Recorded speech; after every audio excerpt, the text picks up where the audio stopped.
La revue de presse présentée par Julien Herpin. Bonjour Julien. Bonjour Jean.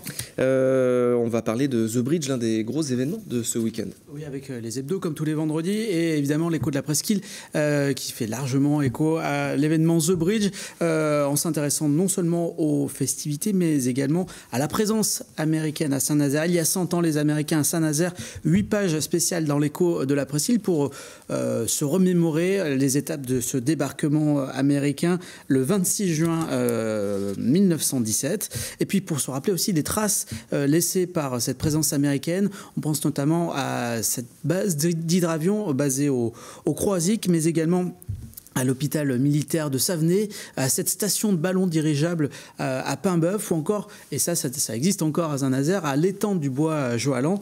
Voilà, tous ces vestiges de la présence américaine et ce dossier consacré à The Bridge à retrouver dans l'écho de la presqu'île ce vendredi.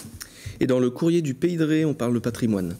Un autre patrimoine bien connu, celui des pêcheries. Alors les pêcheries, vous connaissez sans doute, c'est ces petits baraquements sur la côte où on peut parfois pêcher. Et il y en a à peu près 2000 entre l'Estère de la Loire et l'estuaire de la Gironde. Et une association qui s'appelle l'Association de conservation des pêcheries existe pour pouvoir les préserver. Elle était réunie à Pornic le week-end dernier pour essayer de voir comment faire que ce patrimoine perdure. Et puis cette question, comment devenir propriétaire d'une pêcherie, c'est assez compliqué, il y en a très peu à vendre. Alors on peut imaginer en construire, mais pour le construire, on ne peut pas s'installer n'importe où. Il y a des emplacements, des concessions qui sont de temps en temps libérées. Il faut savoir que pour construire une pêcherie, il faut compter environ 25 000 €. Donc il faut mettre quelques sous de côté quand même. L'éclaireur de Châteaubriand qui expérimente un nouveau mode de vie. Oui, avec cette une eau, électricité, il ne paye plus de facture. Alors, explication dans les pages intérieures, on se rend du côté de Moidon-la-Rivière,